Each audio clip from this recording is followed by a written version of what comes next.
Another day, another media member hating on the New York Knicks. All that and much more on the Knicks Digest. What's up, guys? It's your boy Dariel from Knicks Digest.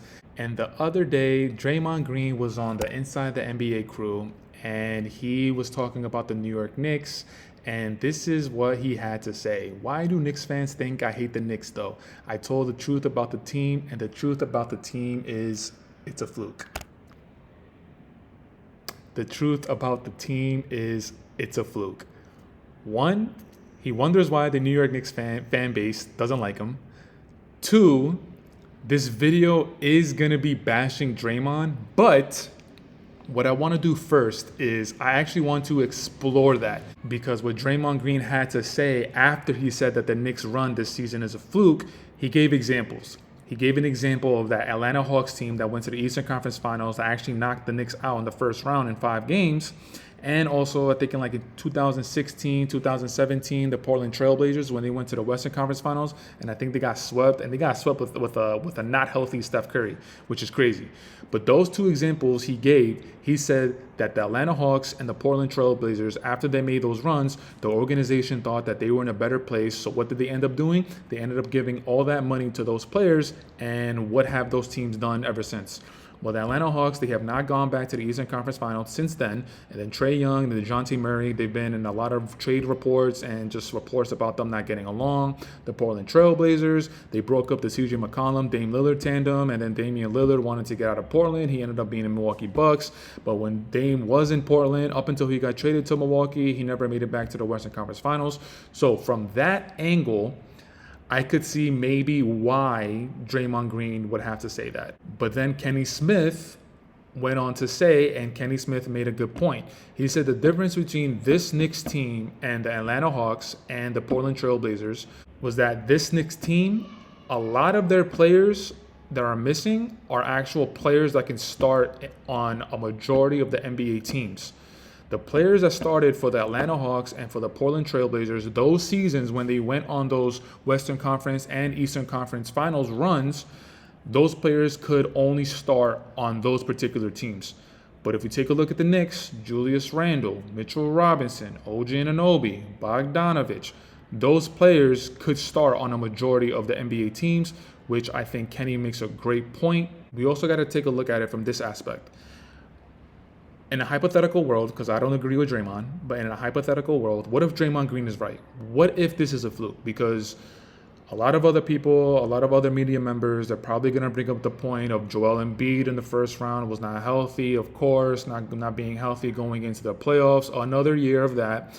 Milwaukee Bucks, Giannis and Dame, they didn't develop the chemistry. And then on top of that, both of them went down with a calf injury. The Miami Heat, Jimmy Butler messed up his knee in the play-in. Even though the Knicks only had to play one of those teams, as far as the seedings, it could have ended up different ways. But that's neither here nor there. We can't live in a world of hypothetical. We can only live in a world of reality. And when in reality, we only play the competition that's in front of us. And the competition that's in front of us, Joel Embiid, it's not our fault that he's injured. It's not our fault that he is always injured around the time where the playoffs are about to start. And we got to look at it from the perspective of the Knicks organization throwing money at the players on this team.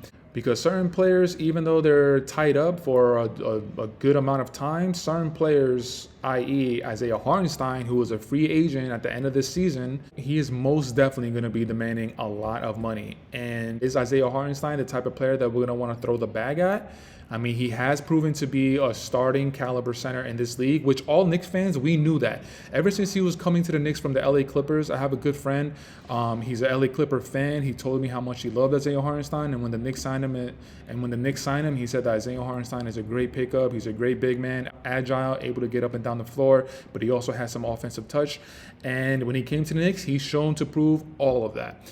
But with Mitchell Robinson going out at the middle to end of December with that ankle injury and with the ankle surgery, Isaiah Hartenstein had to be put in the starting center spot, and he definitely provided us with starting center minutes, being able to provide some offensive output from that center position, which Mitchell Robinson was not able to, being able to create plays off of that center position. And like I said, Isaiah Hartenstein proved to be a starting center. But Brunson, he's actually extension eligible at the end of this season. So I think the Knicks are going to have to throw that bag at him because look at what has happened since he came. First season, second round of the playoffs. Second season, up until now, when I'm recording this video, he brought us to Game 7 in the second round with an opportunity to go to the Eastern Conference Finals for the first time since the 1999-2000 season. DiVincenzo, he is signed up until 2027. OG Anunoby is one that's interesting as well. I believe that OG Anunoby is going to be up for contract negotiations at the end of this season. Don't quote me on that. I'm not sure. But if that's the case, then OG, he's going to be demanding a certain amount of money as well. And are the Knicks going to throw the money at Isaiah Hartenstein, at OG Anunoby? And to bring it back around to Draymond Green's point, which is what he was saying, he thinks it's a fluke because the Knicks organization believes that they're in a better spot than they actually are.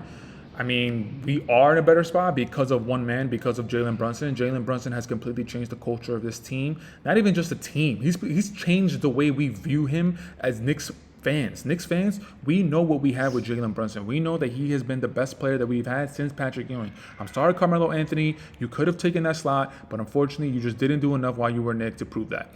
But Jalen Brunson, he is the best player that we've had as a Knick player since Patrick Ewing, and he's already led us to 2 postseason deep playoff runs. Now, without knowing if we're going to win tomorrow, because I'm recording this on a Saturday, the day before Game 7, so it's going to be interesting without knowing what the Game 7 outcome is, if we move on to the Eastern Conference Finals or if we get bounced out in the second round next season. Next season is going to be very interesting because Julius Randle is going to be back. Everybody that's injured is going to be back.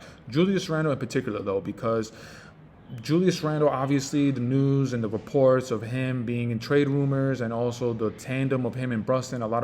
Some people think that it can't work, but Brunson and Randle and OG Anunoby, I believe they played 17 games together and their record was like 14-3 or 15-2. It was something crazy around that before Julius Randle got hurt. Julius Randle is going to be back, but we also got to take a look at the rest of the Eastern Conference. Joel Embiid is going to be healthy. I presume that he's going to be healthy, and maybe he'll be healthy around the playoffs next season, hopefully, because we can actually see a healthy, full Joel Embiid season and not keep making up excuses as to why he wasn't able to get past the first round. Dame and Giannis, if they come back and if they return to Milwaukee, we're going to be able to see a fully chemistry developed Dame and Giannis team, and if they're able to stay healthy in the playoffs, we could see exactly what the ceiling of that tandem is. Miami Heat, there's been rumors that the Miami Heat, they're linked to Donovan Mitchell, and Donovan Mitchell might actually be a Miami Heat next season. And we all know with Heat culture, they bring players in, and by some miracle, they make them play at maximum effort, and the ceiling of the player just reaches new limits, new heights. So there's a lot of things that we got to see for next season. When everything is put in place, we can hopefully, if everybody's healthy, hopefully if everything comes into place, we can actually give a good evaluation of what the ceiling of this team really is. But Draymond Green going on the inside the NBA crew and just wilding and saying crazy stuff like that, I mean, you come to expect Draymond Green to be wilding and doing crazy stuff. I mean, this is the guy that in one of the Cavaliers and Warriors series, which I don't know, they played 4 straight years in a row. I don't know the exact number, but in one of those series, Draymond Green punched LeBron James in the nuts. He ended up getting suspended, and then this season he was suspended for maybe 2 weeks without pay or 5 games or something like that towards the beginning of the season. I mean, you come to expect this from Draymond Green. He's gonna say some outlandish stuff to get his name out there, to get his name out in the media, make sure that he's gonna bring all the attention to his podcast, the Draymond Green podcast. I love Draymond Green as a player.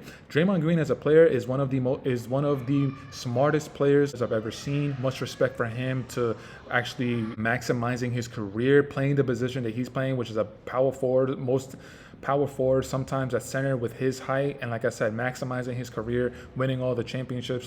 Kudos to Draymond Green, much respect. But when you go on the inside the NBA crew and the set and you just say wild stuff like that, that's type crazy. Come on, man, we all know what you're doing. But of course, Knicks fans, if you're watching this video, I of course want to hear from you. So let's put our Knicks fandom to the side. Let's just put it to the side for a quick second. Let's look at Draymond Green's comments objectively. Do you think that this Knicks run is a fluke? And also, do you guys think that we're actually not in a as great position as we think we are? Or do you think that we're in the best position possible and we actually have the pieces, we actually have the players to make a deep Eastern Conference finals run? Leave it in the comments. And of course, before I close it out, you know the drill, you know the vibes. Taj Gibson for president, wherever you are. Jalen Brunson, I'm recording this on a Saturday, the night before Game 7.